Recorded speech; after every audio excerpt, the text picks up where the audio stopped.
जी, पूरी क्लास गौर से सुन लीजिए। ताहर ने जो क्वेश्चन रेज़ किया है, उसने कार्बन का रेफ़रेंस दिया है कि कार्बन की बुक में ऐसा है। मेरे ख़्याल में मेजॉरिटी लोगों के पास रामे वाली बुक है, ऐसा ही है? कितने बच्चों के पास कार्बन है?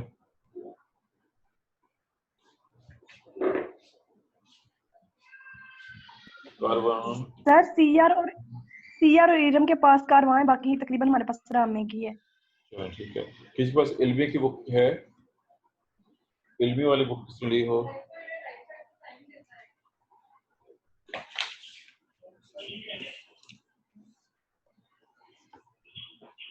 चलो बहरहाल आंसर जो आपने दे दिया ठीक है कि सिर्फ एक दो बच्चों के पास कार्बन है, बाकी सब बच्चों के पास मोस्टली रामे है। आप लोग इससे पहले कौन सी यूज़ कर रहे थे? थर्ड सेमेस्टर में कौन सी यूज़ की थी आप लोगों ने? मेजॉरिटी ने? सर इल्मी की थी थर्ड सेमेस्टर में हमारे पास। थर्ड में इल्मी की थी। और पहले सेमेस्टर में कौन सी यूज़ की हैं? First semester, second semester? Sir वो सर ने अपने नोट दिए थे, वो हम पढ़ रहे थे, डॉक्टर नवाज के थे। नहीं, वो अपने नोट तो नहीं है उनके, वो डॉक्टर नवाज की बुक्स की फोटोकॉपी दी हुई है उन्होंने आपको। मतलब जी जी बिल्कुल, वो सारे डॉक्टर दी हुई थी। डॉक्टर नवाज की किताबें बहुत पुरानी हो गई हैं, वो तो जब मैं स्टूडेंट था मैंने पढ़ी हुई हैं। जिस दौर में मैं स्टूडेंट था, सारे आपसे 35 साल पहले की बात है, वो उस दौर की हैं, वो आउट ऑफ डेट हो चुकी हुई हैं। चलें बहरहाल याद रखिए, मैं पहले बता चुका हूँ कि डिपेंड करता है आपके पास अब ये जो है रामे में नहीं है, ये वाला फियोफाइटिन वाला पॉइंट। सर है रामे की बुक में भी। चलें ठीक है, मैं एक्सप्लेन कर देता हूँ। अब गौर कीजिएगा, पहले बात हो चुकी, मैं ये बता चुका हूँ कि चूंकि रिसर्च मुसलसल हो रही होती है, हर वक्त हो रही होती है, लेकिन जो न्यू रिसर्च होती है उसके जो आर्टिकल्स हैं वो पहले साइंसी सालों में शाया होते हैं। क्या आप में से किसी को मौका मिला है कभी किसी साइंटिफिक जर्नल को स्टडी करने का? क्या आज तक आपने कोई साइंसी रिसाला देखा है? वाकई साइंसी रिसाला मैं उसकी बात भी करूँगा, वो भी कई किस्म के हैं। जी, किसी को मौका मिला हो, किसी ने नाम सुना हो, चलें किसी रिसाले का नाम ही सुना हो। चलें ठीक है, कोई बात नहीं, चूंकि आप लोग अभी ज़रा अगली स्टेज में हैं, लेकिन बहरहाल बीएस के स्टूडेंट होने के नाते से कम से कम आपको कुछ किस्म की बेसिक्स जो है वो ज़रूर आनी चाहिए।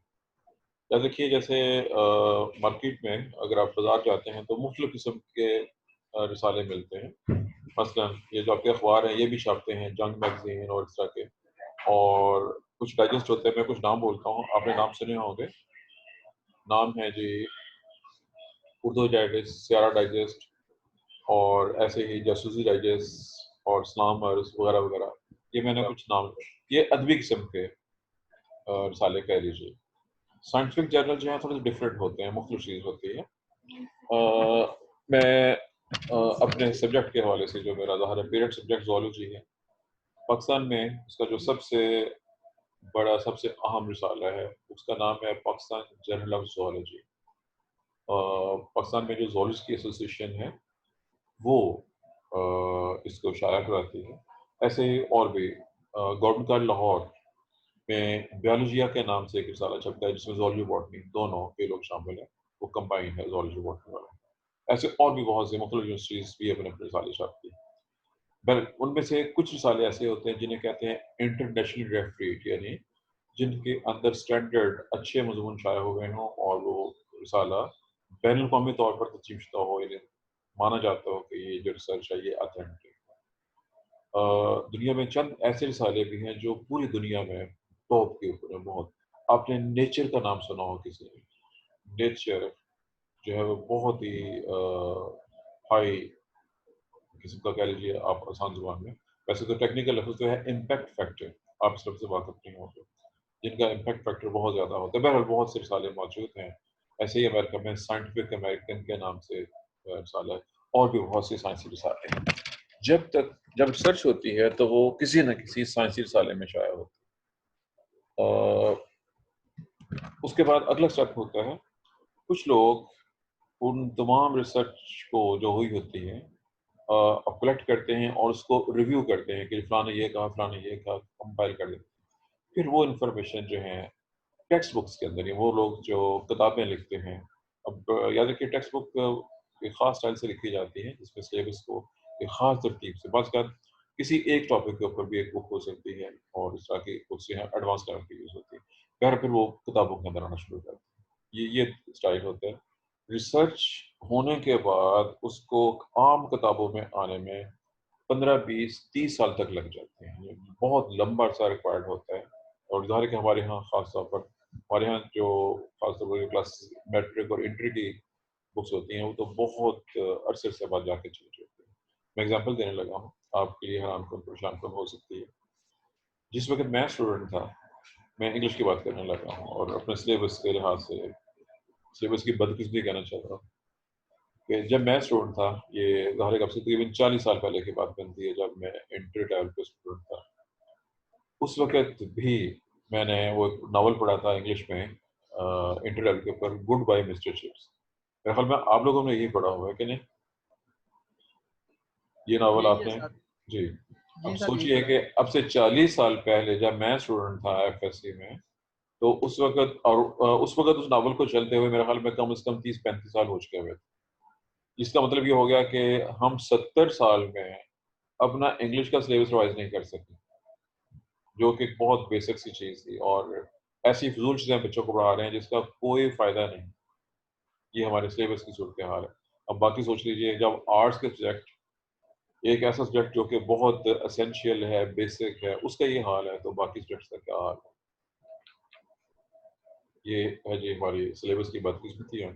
बहरहाल हमारा जो टॉपिक है कि वो चीज़ें जो जब रिसर्च हो रही होती है, उसको किताबों में आने में बहुत टाइम लगता है और ख़ास तौर पर उन किताबों में आने में जो कि सिलेबस के लिहाज से रिकमेंडेड होती हैं। किताबें बहुत सी होती हैं, यूनिवर्सिटी सिर्फ चंद किताबों को, हमारी एक और ख़ामी भी है कि हमारे यूनिवर्सिटी के सिलेबस में कोई भी टेक्स्ट बुक रिकमेंड नहीं की। दुनिया में जो स्टैंडर्ड चल रहा है वो ये होता है कि सिलेबस के अंदर कम से कम 1 या ज़्यादा से ज़्यादा 2-3 किताबें एज़ टेक्स्ट बुक दी जाती हैं। टेक्स्ट बुक के तौर पे हमेशा वो किताब ली जाती है जो बहुत अच्छी क्वालिटी की हो, जो पूरे सब्जेक्ट को कवर कर रही हो। लेकिन जब से सेमेस्टर सिस्टम आया है तो इस पूरे कांसेप्ट की मत मारी गई है। सेमेस्टर सिस्टम ने एजुकेशन को तबाह करके रख दिया है, क्योंकि बहुत मुश्किल अरसे के लिए बच्चे थोड़ी-सी पढ़ते हैं, उसके बाद उसको भूल जाते हैं और उनके पल्ले कुछ नहीं रहता जब वो एंड पे जाते हैं। और जब तक एनुअल सिस्टम था वो बहुत बेहतर था इस लिहाज से।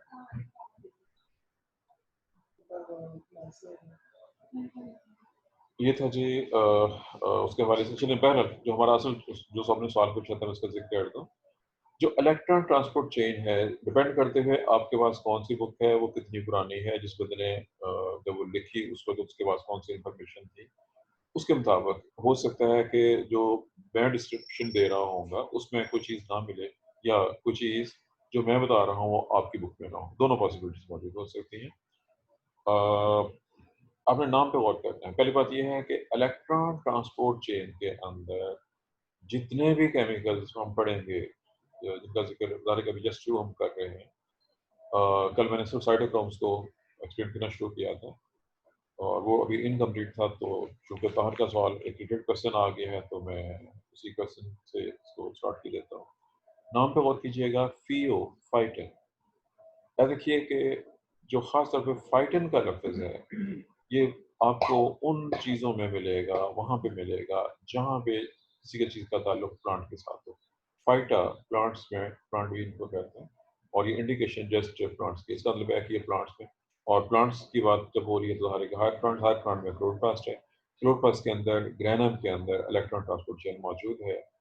अब जब इलेक्ट्रॉन्स निकलते हैं क्लोरोफिल के रिएक्शन सेंटर से, तो वो किस मॉलिक्यूल तक पहुँचते हैं, वहाँ से फिर वो आगे चलते हैं। जैसा कि आप कह रहे हैं कि जी कार्बन के अंदर उसने फियोफाइटिन का ज़िक्र किया है।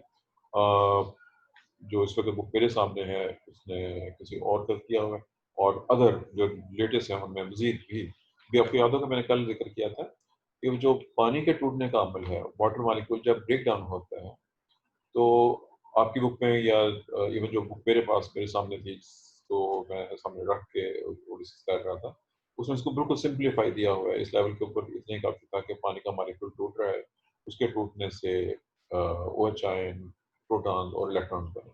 लेकिन जो आपके सिलेबस में जो बुक्स पढ़ रहे हैं, उसमें 6 स्टेप दिए गए हुए हैं। पानी के टूटने से प्रोटॉन्स और OH आयन और इलेक्ट्रॉन के बनने तक 6 स्टेप, जबकि जो लेटेस्ट रिसर्च है उसके मुताबिक स्टेप 6 से भी ज़्यादा डिस्कवर हो चुके हैं कि ऐसे होता है, ऐसे होता है, ऐसे। ये है जी वो पॉइंट। ये ऐसे तमाम मॉलिक्यूल जो इलेक्ट्रॉन ट्रांसपोर्ट चेन में मौजूद होते हैं, उनकी खासियत ये है कि वो अल्टरनेटली रिड्यूस्ड और ऑक्सीडाइज हो सकते हैं। They can be reduced, they can be oxidized. मैं इसकी चंद मिसालें दे रहा हूँ। अगर साइटोक्रोम हो, जो कि हमारा सबसे इंपॉर्टेंट इसमें जो पिगमेंट डिस्कस होंगे वो साइटोक्रोम्स ही है। जो साइटोक्रोम्स होते हैं उसमें Fe यानी आयरन एटम मौजूद है, और आयरन एटम जो है I am sure you know Fe+2 और Fe+3 इन दो स्टेट्स में पाया जाता है। Fe+2 का मतलब है आयरन के एटम में से 2 इलेक्ट्रॉन निकल गए, और Fe+3 अगर उसका उसमें से 3 इलेक्ट्रॉन निकल गए। अब Fe+2 फेरस है, Fe+3 फेरिक है। अगर Fe+2 में से एक इलेक्ट्रॉन और निकल जाए तो Fe+3 बन जाए, इलेक्ट्रॉन का निकलना। और इसका ऑपोजिट, अगर Fe+3 में एक इलेक्ट्रॉन ऐड हो जाए तो Fe+2 बन जाएगा, यानी फेरस फेरिक इंटर कन्वर्टेबल। और आगे चलने से पहले मैं सिर्फ आपसे एक क्वेश्चन पूछना चाहूँगा। ये पूरी क्लास से सवाल है, लेकिन जवाब देने वाले बच्चे क्लास में 4-5 ही हैं, वही जवाब देंगे जहाँ तक मेरा अंदाजा। अब लोग चूँकि केमिस्ट्री के स्टूडेंट हैं, सवाल मेरा मेरा है, मैं पूछ रहा हूँ, और आपको मालूम है कि सवाल तो आम सा सवाल है लेकिन जवाब बड़ा खास होना चाहिए। Are you able to define what is oxidation and reduction? क्या आप ऑक्सीडेशन और रिडक्शन को डिफाइन कर सकते हैं? अगर कर सकते हैं तो बताएं। जी सर। जी बताएं जी, कैसे करेंगे? सर, रिमूवल ऑफ इलेक्ट्रॉन और addition of oxygen are both sir oxidation. जी एक हो गया। रिमूवल ऑफ हाइड्रोजन और addition of oxygen is called oxidation या रिमूवल ऑफ इलेक्ट्रॉन। चलें, दो जवाब हो गए जी। Reduction gain of electron. जी सवा और ताहर ने अपने अपने जवाब दे दिए। सबने जवाब सुन लिया है? जिनका जवाब सबने सुन लिया है, और कोई बच्चा जवाब देना चाहता हो? कोई और बच्चा जवाब देना चाहता हो? क्लास में से 3-4 बच्चे और भी हैं जवाब देने वाले भाई। इरम बोलती होती है, अंदलीब है, हिना है, और बुशरा तो बहुत दिनों से बोलना बंद हो गई है। क्या बात है बुशरा को, क्या हुआ? सर बुशरा की ना मदर की डेथ हो गई है। कब की बात है? Sir Friday. ये लास्ट फ्राइडे को? यस क्या हुआ? सर। क्या हुआ था ना? सर वो बीमार थी काफी देर से ना, तो उनकी डेथ हो गई। चलो जी, कोई और जवाब देना चाह रहा है जी?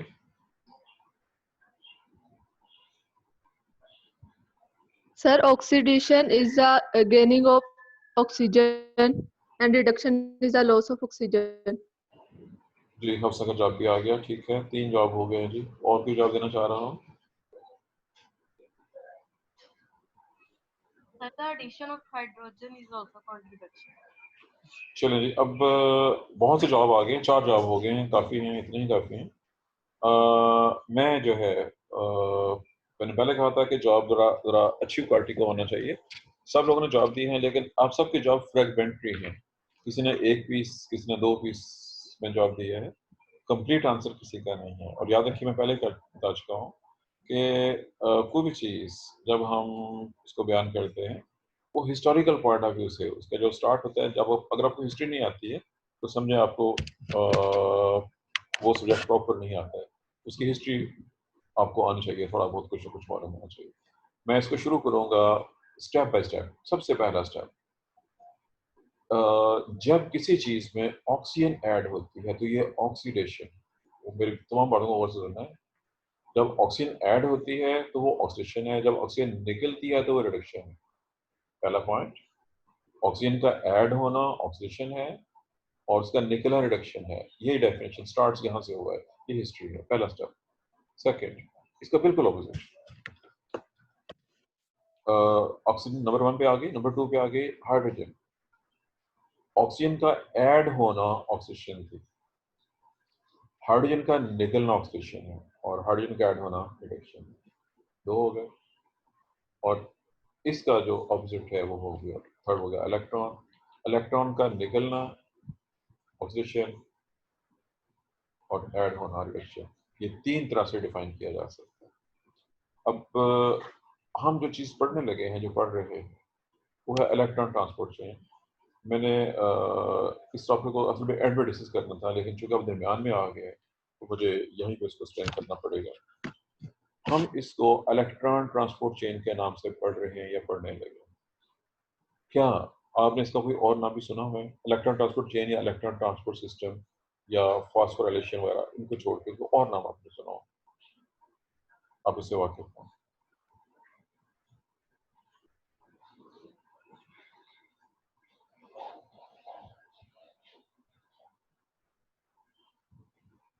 चलिए मैं एक लफ्ज़ बोल रहा हूँ, क्या आपने रेस्पिरेटरी चेन का नाम सुना हो?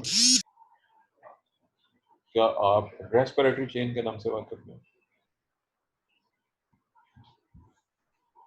चलिए अगला क्वेश्चन है, क्या आप इलेक्ट्रॉन वोल्ट इस नाम से वाकिफ हैं? इलेक्ट्रॉन वोल्ट, जी सर, एनर्जी का यूनिट है। चलिए ठीक हो, Yes, sir. ठीक है। चलिए अगला क्वेश्चन है, क्या आप EMF इससे वाकिफ हैं? Yes, sir. Yes. जी सर, Electromotive force. बिल्कुल ठीक हो गया, बहुत ये जहाँ तक बात बिल्कुल ठीक है। अब अगला लफ्ज़ सुन लीजिए, क्या आप प्रोटॉन ट्रांसपोर्ट चेन से वाकिफ हैं? ये नहीं सर सुना। चलिए बस मैं यही सुनना चाह रहा था। अब सुन लीजिए, ये 1910 का ज़माना है कमोबेश। ये वो ज़माना है जब आपने रदरफोर्ड और बोहर, उनके मॉडल्स, उनके हवाले से कुछ ना कुछ पढ़ा होगा। जब वो काम कर रहे थे, और उससे पहले ही इलेक्ट्रॉन की डिस्कवरी बीटा रेज के नाम से हुई थी। ये भी आपने नाम पढ़ा हुआ है, पहले से पढ़ा हुआ है। पर इलेक्ट्रॉन पहले डिस्कवर हो गए, उसके बाद प्रोटॉन्स और कुछ और चीज़ें डिस्कवर होना शुरू हो गई। और साइंटिस्ट की ज़ात हो जो इलेक्ट्रॉन पे, जो इलेक्ट्रॉन एटम से निकलते हैं, ऐड होते हैं, इलेक्ट्रॉन फ्लो करते हैं, जो करंट है, बिजली है, जो आपकी घरों में आ रही है, जा रही है, वो इलेक्ट्रॉन फ्लो का नाम है। उस वक्त इलेक्ट्रॉन, EMF और इलेक्ट्रोमोटिव फोर्स, इलेक्ट्रॉन वोल्ट और वोल्टेज, ये सब की सब चीज़ें।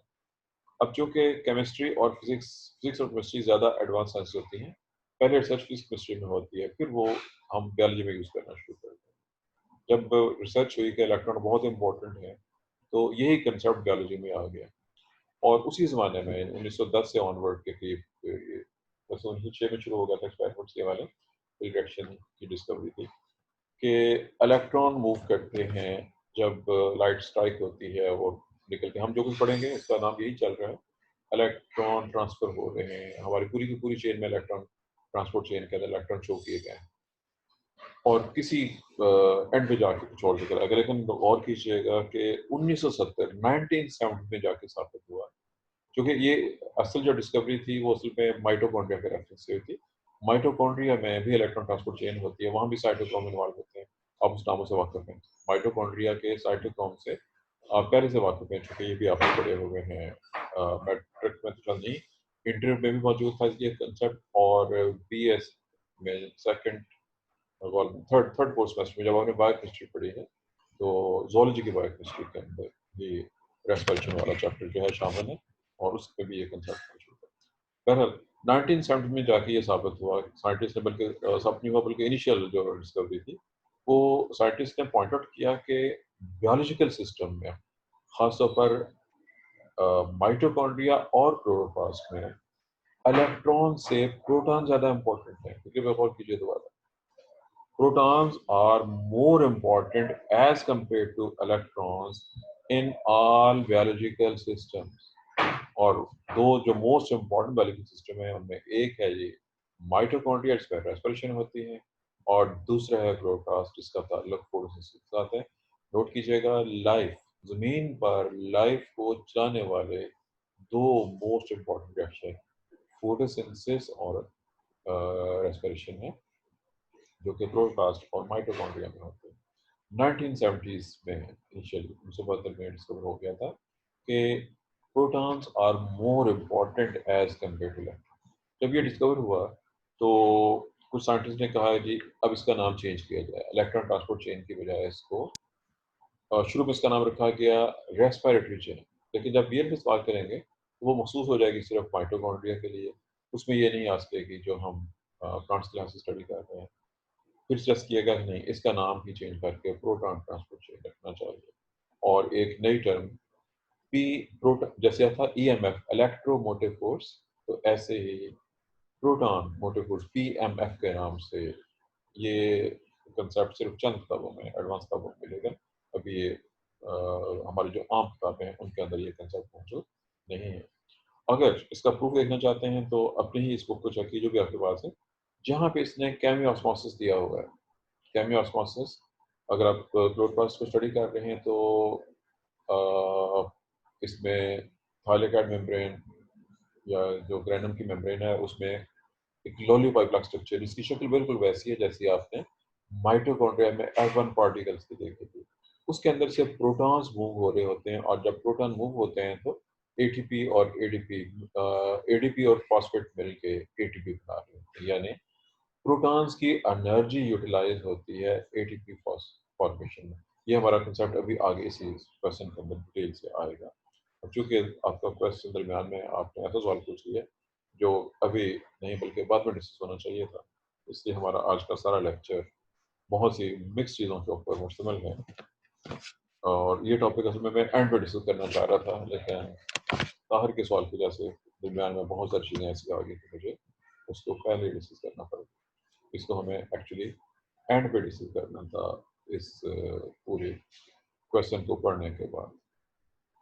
तो हमारे पास टाइम सिर्फ 3 मिनट का बाकी रह गया है जी। सॉरी, आपका टाइम 10 बजे तक है? जी सर 10 बजे तक। हाँ नहीं जी ठीक है, फिर तो हमारे पास अभी टाइम है जी।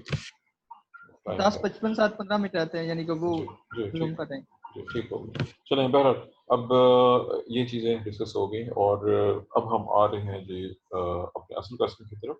कल जो हमने एंड किया था साइटोक्रोम्स की बात हुई थी, मैंने साइटोक्रोम का बेसिक स्ट्रक्चर आपको बता दिया था, और डिपेंड करता है कि आपके कौन सी बुक है।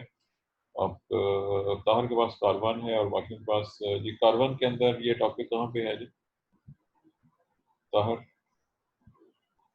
जो हम टॉपिक पढ़ रहे हैं कार्बन में, अगर ये है तो ये किस जगह पे है, किस चैप्टर में, किस सर पेज पे? 98 पेज पे सर। 98। 97 98 97 से शुरू हो रहा है, 98 99 ये यहाँ से। चलो ठीक है। और जिनके पास रामे की बुक है, वो चैप्टर का नाम, चैप्टर का नंबर क्या है और किस पेज पे है रामे में? सर पेज नंबर सर 102 है रामे, 102 103, यानी कि चैप्टर नंबर 5 है फोटोसिंथेसिस। चलो ठीक है। अच्छा, एक और चीज़ नोट कीजिए कि हो सकता है कुछ लोगों के पास इलेक्ट्रॉन एक्सेप्टर का लफ्ज बजाय किसी केमिकल का नाम देने के इलेक्ट्रॉन एक्सेप्टर का लफ्ज लिखा हुआ आपको मिल जाए। किसी बुक में ऐसे भी है किसी के पास इलेक्ट्रॉन एक्सेप्टर, जिसने केमिकल का नाम ना दिया हो बल्कि जस्ट इलेक्ट्रॉन एक्सेप्टर का लफ्ज इस्तेमाल कर दिया। आपको ऐसा बुक जी। अच्छा, किसी पास इल्मी की बुक तो नहीं है किसी के पास? और इनके अलावा भी मार्केट में कुछ और बुक्स अवेलेबल हैं क्या? किसी के पास इन बुक्स के अलावा भी और कोई बुक है क्या?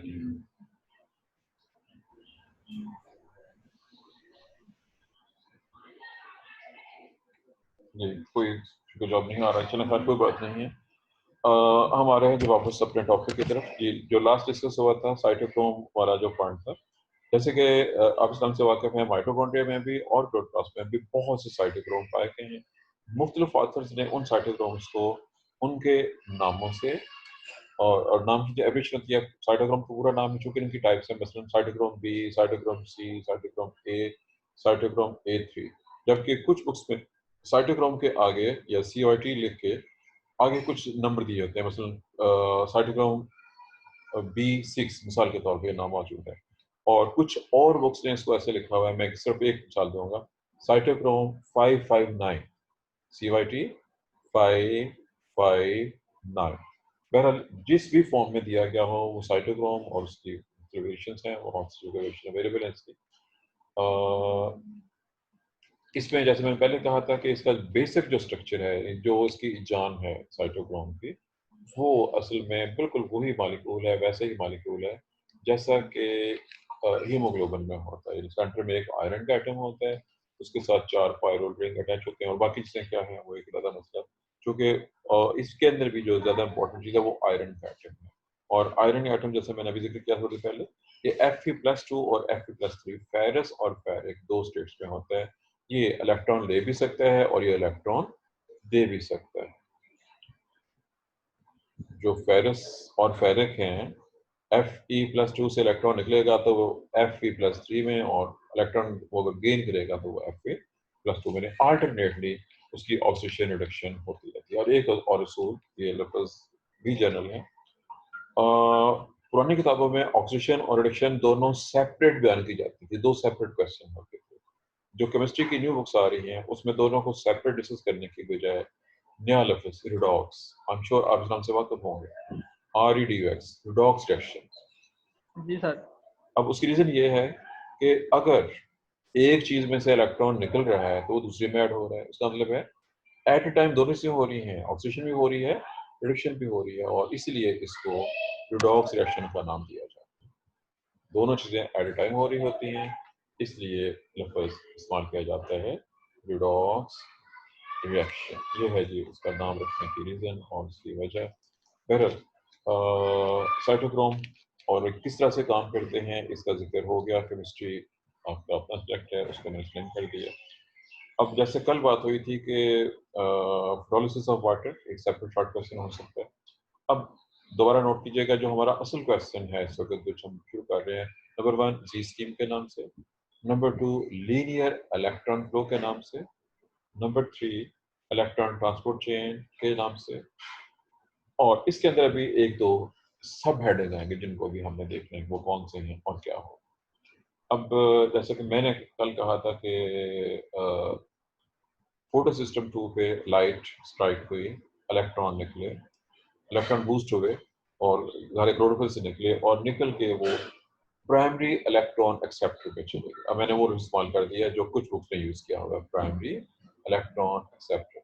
अब डिपेंड करते हुए आपके पास जौन सी भी बुक है चेक कर लीजिए कौन सी बुक है, बेबी के उसमें फियोफाइटिन दिया गया हो। फियोफाइटिन भी एक ऐसा मॉलिक्यूल है जो इलेक्ट्रॉन ले भी सकता है और आगे इलेक्ट्रॉन दे भी सकता है। एक्सेप्टर उसने पहले एक्सेप्ट किया है और फिर उसने आगे उसको फॉरवर्ड कर दिया, किसी और के हवाले कर दिया। अगर आपके पास पहले फियोफाइटिन है तो उसके बाद नेक्स्ट प्लास्टोक्विनोन होगा, और अगर किसी बुक ने फियोफाइटिन नहीं दिया हुआ उसमें डायरेक्टली प्लास्टोक्विनोन सामने शो किया गया।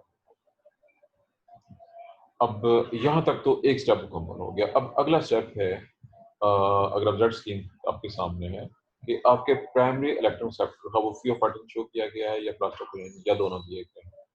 वहां से इलेक्ट्रॉन, वो भी 2 इलेक्ट्रॉन जो आए थे क्लोरोफिल से, सिस्टम 2 से, वो वहां से निकलेंगे और पहले स्टेप में या नेक्स्ट स्टेप में वो साइटोक्रोम B6 तक जाएंगे जो शो किए गए। याद रखिए शो सिर्फ इलेक्ट्रॉन की जा रहे हैं, हम स्टडी कर रहे हैं इलेक्ट्रॉन के रेफरेंस से, लेकिन सुन लीजिए कि जहां जहां भी हम इलेक्ट्रॉन शो कर रहे हैं एक्चुअली यहाँ इसके साथ साथ प्रोटॉन भी फ्लो कर रहे हैं, and proton flow is more important as compare to electron flow. ये बात मैं पहले बता चुका हूँ कि जिसको हम इलेक्ट्रॉन ट्रांसपोर्ट चेन कह रहे हैं एक्चुअली ये इलेक्ट्रॉन से ज़्यादा इम्पॉर्टेंट है प्रोटॉन ट्रांसपोर्ट चेन। इसमें इलेक्ट्रॉन फ्लो हो रहा है लेकिन प्रोटॉन ट्रांसपोर्ट चेन ज़्यादा इम्पोर्टेंट है। बहरहाल हमें इसको पूरा करना है जी। साइटोक्रोम B से इलेक्ट्रॉन निकले और साइटोक्रोम F की तरफ चले। अब यहाँ पे चेक कीजिए रिएक्शन अगर आपको ऐसे दिया हुआ, जब इलेक्ट्रॉन साइटोक्रोम B से F की तरफ जा रहे हैं तो ADP और इनऑर्गेनिक फॉस्फेट मिले हैं और ATP बन गए। अब इस ATP के बनने को जो साइंटिफिक या टेक्निकल नेम दिया गया है वो है फोटोफॉस्फोराइलेशन। फोटोफॉस्फोराइलेशन, इसका लफ्ज़ी मतलब है, फोटो मतलब है लाइट, यानी लाइट एनर्जी को इस्तेमाल करते हुए फास्फोराइलेशन की गई है।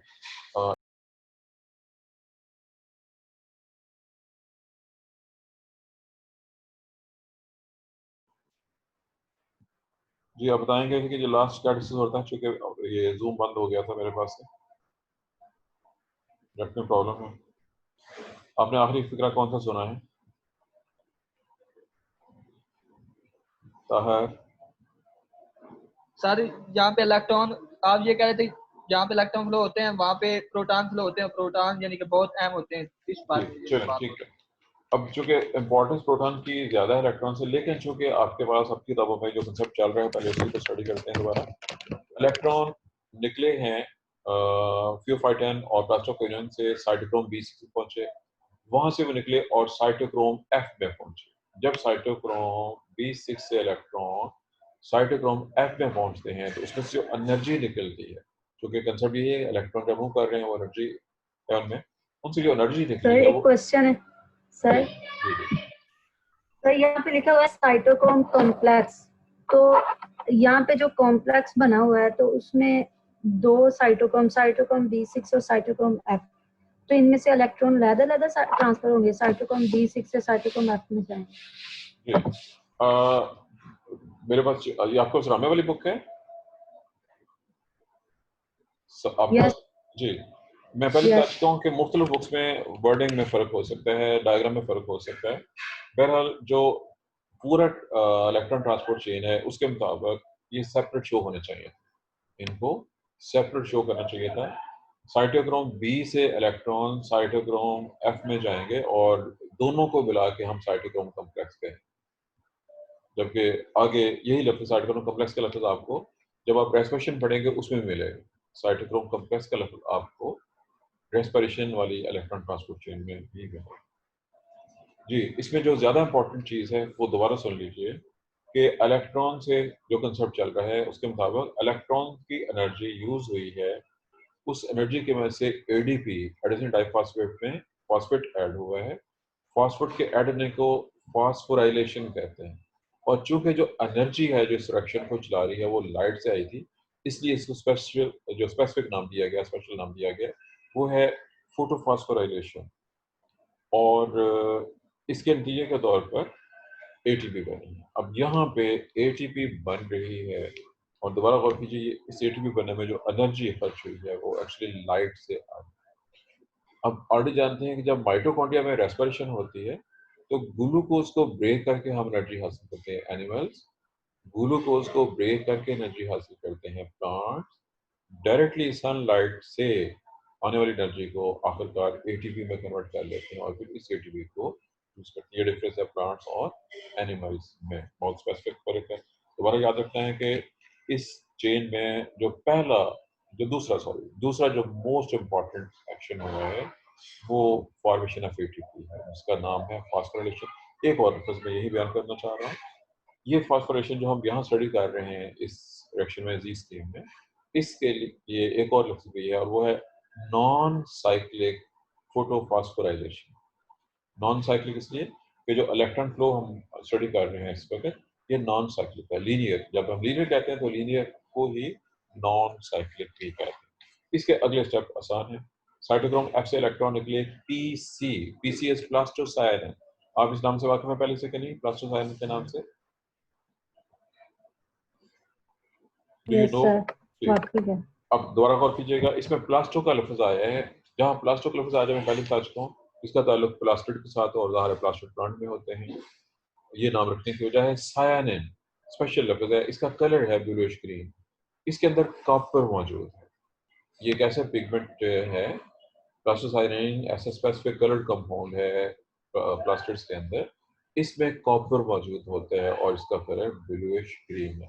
कॉपर के साल्ट्स के कलर से आप वाकिफ हैं पहले से, ये साल्ट नहीं है, कंपाउंड है और ब्लूइश ग्रीन कलर में। इस सिस्टम में इसकी एनर्जी लो है। अब अगर आप तस्वीर आपके सामने जेड स्कीम प्रॉपर बनी हुई है, तो जब आप प्राइमरी इलेक्ट्रॉन सेप्टर से लेके पीछे तक आ रहे हैं तो लाइन तिरछी नीचे को आ रही है, जैसे आप पहाड़ से नीचे उतर रहे हैं। जब आप लो स्टाइल पे गए हैं तो इसके आगे फोटो सिस्टम 1 आ जाए, इसके सामने फोटो सिस्टम 1। और ये भी चेक कीजिएगा फोटो सिस्टम 1 की एनर्जी फोटो सिस्टम 2 से ज्यादा है। अगर आप तस्वीर आपके पास मौजूद है, जो मेरे सामने आपकी बुक नहीं है, अगर प्रॉपर बनी हुई है तो फोटो सिस्टम, दोबारा सुन लीजिएगा, फोटो सिस्टम 1 जब जेड स्कीम में शो किया गया हो तो इसका लेवल फोटो सिस्टम 2 से ऊंचा होना चाहिए। बात याद रहेगी कि नहीं? जी। हमारा एक किस्म कॉमन हो गया, फोटो सिस्टम 2 का काम खत्म हो गया, इलेक्ट्रॉन फोटो सिस्टम 1 तक पहुंच गए। फोटो सिस्टम 1 के अंदर जो स्पेसिफिक क्लोरोफिल मॉलिक्यूल मौजूद हैं, जब उस तक वो इलेक्ट्रॉन पहुंचते हैं। इसके अलावा जो दूसरा पॉइंट है इसका कि जब डायरेक्टली लाइट स्ट्राइक करती है फोटो सिस्टम 1 पर, इसमें जो पिगमेंट्स होते हैं वो P700 में भी आपके पास लफ्ज़ लिखा हुआ हो या किसी और वक्त कुछ और भी हो सकता है। ये भी लाइट को एब्जॉर्ब करते हैं और ये ज़्यादा रेड लाइट को एब्जॉर्ब करते हैं, बल्कि फार रेड लाइट को 700 720 की रेंज अगर हो तो फार रेड लाइट कहलाती है। इसके भी इलेक्ट्रॉन बूस्ट होते हैं और ये बूस्ट होकर वेरी हाई लेवल पे, बहुत ऊंचे लेवल पे चले जाते हैं। और अब डिपेंड करता है जी फिर आपके पास बुक कौन सी है। मेरे सामने जो बुक है उसमें फेराडॉक्सिन रिड्यूसिंग सब्सटेंस शो किया गया। यहाँ पे जो प्राइमरी इलेक्ट्रॉन सेप्टर है फोटो सिस्टम 1 का, वो फेराडॉक्सिन रिड्यूसिंग सब्सटेंस FRS के नाम से है। किसी के पास कोई और नाम तो नहीं दिया होगा किसी और बुक में? जी ताहा या और के बच्चा जी, किसी के पास कोई और बुक है तो क्या किसी के पास इसके अलावा और कोई नाम तो मौजूद नहीं है किसी के पास? नहीं सर, यही लफ्ज इस्तेमाल हुआ। चलो ठीक हो गया। अब अगर ये लफ्ज ना भी इस्तेमाल करें तो यहाँ भी प्राइमरी इलेक्ट्रॉन सेप्टर का लफ्ज यूज किया जा सकता है, क्योंकि कुछ किताबों ने ये लफ्ज भी इस्तेमाल किया हुआ है प्राइमरी इलेक्ट्रॉन सेप्टर। पर एक बार फिर इलेक्ट्रॉन हाई एनर्जी लेवल पर चले गए और ये उससे भी ज़्यादा हाई लेवल के ऊपर है जो फोटो सिस्टम 1 में मौजूद। अब यहाँ से एक बार फिर इलेक्ट्रॉन जो है फ्लो करेंगे। अब डिपेंड करता है कि आपके पास कौन सी बुक है, उसने इसके अंदर कितने स्टेप शो किए भी हैं या जस्ट खाली लाइनें लगा के खाली स्टेप्स, इसमें चंद स्टेप्स होते हैं। अक्सर बेशतर किताबें उन स्टेप्स को मेंशन नहीं करती हैं, बल्कि डायरेक्टली जो उसका एंड रिएक्शन है वो दरमियान में रिएक्शन हो रहे हैं, लेकिन वो प्रॉपरली अंडरस्टूड नहीं है, अभी प्रॉपर नहीं समझा गया है। बहरहाल जो इलेक्ट्रॉन निकलते हैं FRS से वो आखिरकार पहुंचते हैं फेराडॉक्सिन, ये भी पिगमेंट है और इसका ताल्लुक फोटो सिस्टम 1 के साथ है, फेराडॉक्सिन तक पहुंचते हैं। अब फेराडॉक्सिन के साथ जो बहुत ही अहम रिएक्शन हो रहा है, ये वो था जिसको मैंने यहाँ पे डिस्कस करना था, लेकिन वो आपके सवाल के जवाब में शुरू में डिस्कस हो गया था। बहरहाल यहाँ पे चेक कीजिएगा कि NADP आ रहा है और जो चीज़ बन रही है वो NADPH+H। देखिए कुछ ऐसा ही आपके पास है कि नहीं है? NADPH+S या NADPH2, क्या लिखा हुआ आपकी बुक में, आपने ये बताना है। सर जी NDP इंडक्टेज सर लिखा हुआ है। NADP नहीं, वो जो आपने बोला है वो एंजाइम का नाम है। जो मैं जी सर, बोल रहा हूँ, जो मैं कह रहा हूँ वो कुछ और चीज़ है। जो आपने जी सर लफ्ज़, जी, वो चूँकि मुख्तलिफ बुक्स में लफ्ज़ मुख्तलिफ हो सकते हैं। NADP जो है वो ऑक्सीडाइज फॉर्म है, NADPH जो है वो रिड्यूस्ड फॉर्म है। और मुख्तलिफ किताबें, मुख्तलिफ ऑथर्स इसको मुख्तलिफ तरीकों से लिखते हैं। मसलन कुछ बुक्स में ये NADPH2 के नाम से